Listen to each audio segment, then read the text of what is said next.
Area parameter आ गया। लेकिन मैंने इसको सिलेक्ट करा, ये तो मेन था ना हमारा जिसमें प्रॉब्लम थी, इसको सिलेक्ट करा तो इसने मना कर दिया, selected object does not have an area, क्योंकि ये लाइन से बना हुआ है, वो तो पॉलीलाइन से बना है, क्लोज पूरे को सिंगल मान रहा लूप, ये तो लूप ही नहीं है। इसको हमको बदलना पड़ेगा पॉलीलाइन में, जो कि लाइन में है। तो लाइन को पॉलीलाइन में बदलने के लिए हम क्या करेंगे, ज्वाइन कमांड का यूज करेंगे।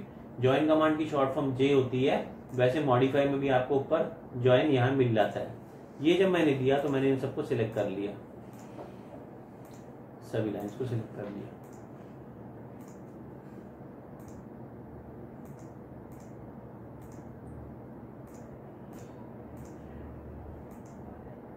ठीक है, ये देखिए मैंने सबको सिलेक्ट कर लिया। ये कनेक्टेड होनी चाहिए आपस में, बीच में कोई गैप नहीं छूटना चाहिए। फिर ये चाहे ओपन हो चाहे क्लोज्ड हो, खैर एरिया के तो क्लोज जरूरी है, पर ज्वाइन कमांड से हम ओपन पॉलीलाइन, ओपन लाइंस को भी आपस में जोड़ सकते हैं। जब मैंने ये किया तो नीचे दिखाया 12 ऑब्जेक्ट्स कन्वर्टेड टू 1 पॉलीलाइन। इसका मतलब ये पूरा का पूरा एक पॉलीलाइन में बदल चुका है ना। अब हमने कमांड दिया एरिया का, डबल ए एंटर, और मैंने यहाँ से ऑप्शन यूज करा ऑब्जेक्ट। जैसे ही मैंने इसे सिलेक्ट करा, आपने देखा टोटल एरिया और पैरामीटर आ गया। बहुत आसान हो गया, ये 100% एक्यूरेट एरिया हमारा। ठीक है, तो इस तरह की इरेगुलर फिगर्स के लिए हम इस तरह से यूज कर लेते हैं। तो आपने देखा ऑब्जेक्ट ऑप्शन कैसे यूज की हमने। फिर यहाँ पे एक ऑप्शन है ऐड एरिया का। अभी तक क्या होता था कि हमने जिस भी ऑब्जेक्ट को सिलेक्ट करा उसका एरिया बताया और कमांड खत्म। अब हम ये बोल रहे हैं कि यहाँ पे ABCD 4 हैं और हम इन चारों का एरिया ऐड करना चाहते हैं, जोड़ करना चाहते हैं इनका। तो आपने क्या करना है, ऐड एरिया पे जाना है। ऐड एरिया पे जाके क्लिक करा और फिर इसने पूछा आप कैसे करोगे सिलेक्शन। हमने कहा ऑब्जेक्ट सिलेक्शन करेंगे, हमने ऑब्जेक्ट पे जाके क्लिक कर दिया, पहले ऐड पे फिर ऑब्जेक्ट में। नीचे देखो ऐड मोड लिखा हुआ है, इसका मतलब ये है कि ऐड मोड पे चल रहा है ये। मैंने जब इसको फर्स्ट को सिलेक्ट करा, ए को, ग्रीन कलर में ऐड होता एरिया दिखाई देता है। मैंने बी को सिलेक्ट करा, सी को सिलेक्ट करा और फिर डी को सिलेक्ट करा। आप देख रहे हैं एरिया जुड़ता जा रहा है और टोटल इतना एरिया हो गया। ठीक, इसका खुद का एरिया तो 40 था, लेकिन ये 82 बन गया। कैसे, पिछले वाले एरिया को भी जोड़ दिया, ABC। अब आप जिस भी ऑब्जेक्ट पे जितनी बारी क्लिक करते जाएंगे, it will keep on adding that much of area. See, it is getting darker and darker, that means कि वो एरिया ऐड होता जा रहा है। अगर आप एरिया को अब लेस करना चाहते हो तो यहाँ तक हमारा काम हो गया। ऐड मोड से बाहर निकलने के लिए आपको एक बार एंटर करना पड़ेगा, और अगर आप इसमें से सब्ट्रैक्ट करना चाहते हो तो सब्ट्रैक्ट पे क्लिक कर दो। सब्ट्रैक्ट पे क्लिक करने के बाद मैंने फिर से ऑब्जेक्ट ऑप्शन लिया और मैंने जिस भी ऑब्जेक्ट पे क्लिक किया सब्ट्रैक्ट होने वाला एरिया हमें दिखाई देगा रेड कलर में। आप नीचे देख सकते हो 67 हो गया, 56 हो गया, एरिया लेस होता जा रहा है ना। ये डिटेल अगर हम मेरे को चेक करनी हो तो हम F2 का बटन प्रेस करेंगे and we can see the details. ये दिखा रहा है डिटेल में कि इसमें से एरिया लेस हो गया सारा। कितनी बार किया, किसको किया, सब पता लग जाएगा यहाँ से। ठीक है, तो इस तरह से हम इसमें 100% एक्यूरेट एरिया कैलकुलेट कर सकते हैं। नोट कर लो, ये था एरिया। इसमें आप लिख ले, it measures the accurate area, measures the accurate area on the basis of selected points, on the basis of selected points or object. Measures the accurate area on the basis of selected points or object. Or object. Full stop. Areas can be added. Area can be added and subtracted as well. Area can be added and subtracted as well.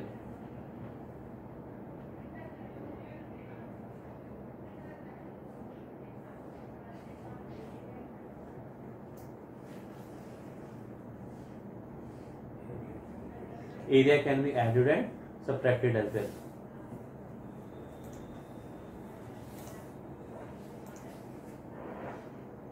तो इस तरह से हम area को add और subtract भी कर सकते हैं। बहुत इंपॉर्टेंट कमांड है एक्यूरेट एरिया निकालने के लिए, इसी का यूज करते हैं। लास्ट हम इसमें करेंगे कैलकुलेटर। कैलकुलेटर की शॉर्ट फॉर्म है Ctrl+8। कैलकुलेटर तो वैसे भी हमने यूज किया हुआ है, कंप्यूटर वाला भी किया हुआ है, इसमें क्या फर्क है। ऑटोकैड का कैलकुलेटर बाकी कैलकुलेटर से थोड़ा सा डिफर करता है। स्पेशली फीचर जिसमें कुछ दिए हुए वो मैं आपको दिखाऊंगा।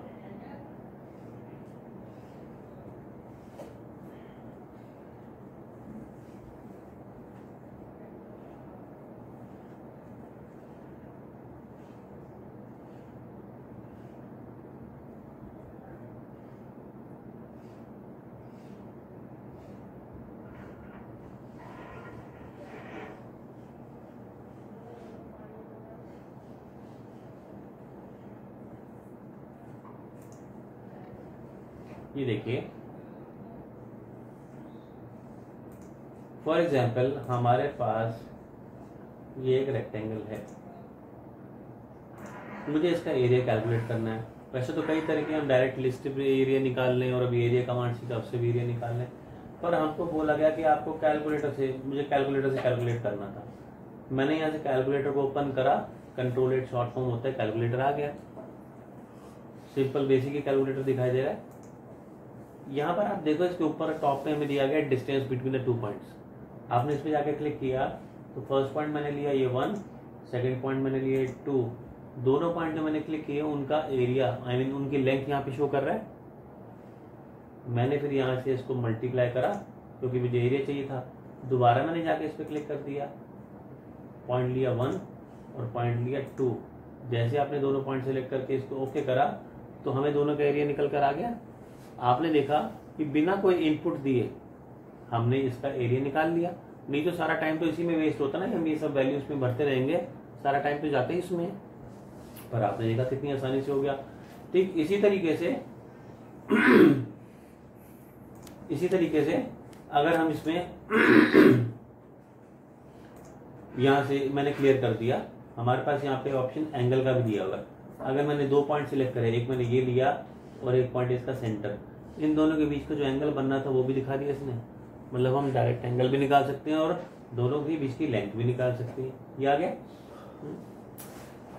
अच्छा, यहाँ पर आप देखिए ऊपर एक जगह लिखा है क्लियर। ये तो हमें मालूम है क्लियर करने से क्या होता है, ये 0 हो जाता है। फिर हमारे पास यहाँ पे एक ऑप्शन है क्लियर हिस्ट्री। क्लियर हिस्ट्री में क्या है, जो भी कैलकुलेशन हमने अब तक यहाँ पे करी थी ये सारी को अगर हटाना हो तो क्लियर हिस्ट्री करते ही सारी हट जाएगी। अगर आप रेफरेंस के लिए देखना चाहते हैं तो आप उसको रख सकते हैं। फिर हमारे पास यहाँ पे तीसरे नंबर पे ऑप्शन है paste value to the command line.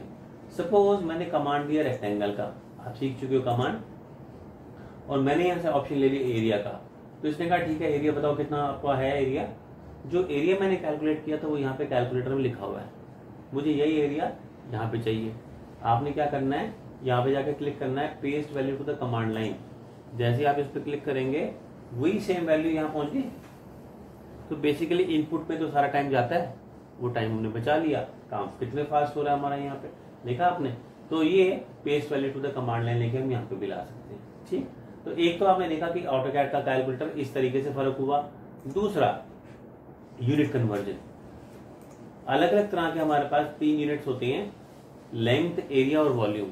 Length हमेशा सिंगल डायरेक्शन में चलता है, एरिया मल्टीपल ऑफ 2 साइड्स होता है और वॉल्यूम मल्टीपल ऑफ 3 होता है ना, ऐसे होता है। अगर मैं आपसे पूछूं कि 1 मीटर में कितने मिलीमीटर है तो आप फटाफट बता दोगे। लेकिन मैं आपसे कुछ अनकन्वेंशनल पूछूं, मैं अगर आपसे पूछूं कि 1 मीटर में बताओ कितने इंच होते हैं तो आप नहीं बता पाओगे। मैं आपसे पूछूं कि 1 मीटर में कितने किलोमीटर्स होते हैं, मीटर माइल्स होते हैं, मिलीमीटर्स होते हैं, यार्ड्स होते हैं, हम नहीं बता पाएंगे। यहाँ पर क्या है, आपने ले लिया मीटर, ऊपर लिखिए कन्वर्ट फ्रॉम, मीटर को किस में बदलना है, इंच में बदलना है ना। मैंने क्या किया, नीचे लिख दिया 1। तो यहाँ पर मतलब आ गया कि 1 मीटर में 39.37 इंचेस होते हैं।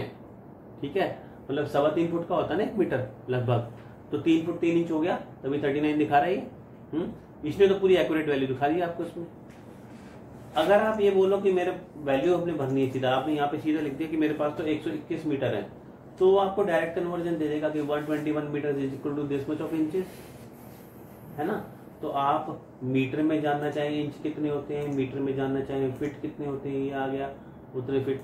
अगर आप फैक्टर जानना चाहते हो, फैक्टर तो तभी निकलता है ना जब हम 1 पे निकालते हैं। तो 1 मीटर में 3.25 फुट होते हैं, मैंने बताया 3.28, वो देखो फैक्टर दिखा दिया। तो जब फैक्टर देखना हो तो यहाँ पे 1 लो और अदरवाइज कन्वर्जन वैल्यू देनी हो तो डायरेक्ट वैल्यू भर दो, वो आपको सीधा निकाल कर रिजल्ट भी दे देगा। ये तो बात हुई मीटर की। इसी तरीके से हमने यहां से ले लिया एरिया।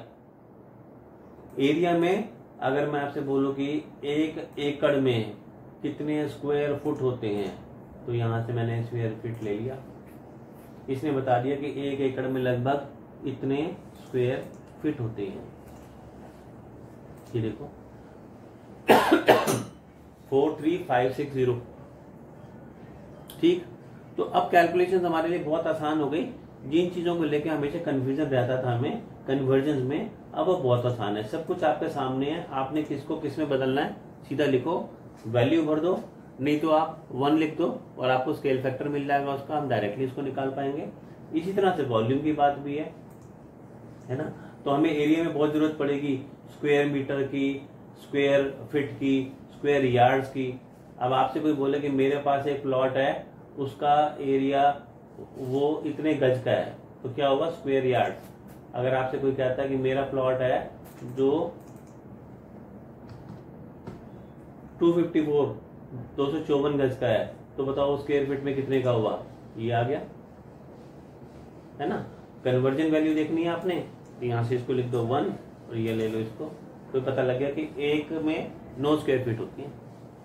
ठीक, तो कैलकुलेटर को यूज करके हमारे लिए काम बहुत आसान हो जाता है कन्वर्जन वैल्यूज को यूज करके।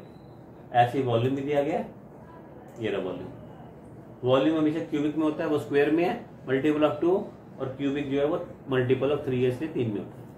ठीक है, तो जो ड्राइंग्स आप बना रहे हैं आपने वही ड्राइंग्स को कंक्लूड करना है, कोई अलग ड्राइंग्स इसकी नहीं है यूटिलिटी कमांड्स के लिए, वही ड्राइंग्स को आपने बनाना है। मगर आप देखोगे कि अब आपका काम पहले से आसान और फास्ट हो जाएगा इन तरीकों को यूज करके। तो जो जो नए तरीके हम सीख रहे हैं, नए कमांड सीख रहे हैं, उनको आपने ड्राइंग में इम्प्लीमेंट भी करना है। शुरू में थोड़ा मुश्किल लगता है, पर एक बार आ जाता है तो फिर आसान लगता है। उससे ड्राइंग आपकी आगे और भी फास्ट और आसान होती जाएगी। ठीक है, तो इसकी प्रैक्टिस करके देखिए आप। बाकी नेक्स्ट क्लास में मैं अगला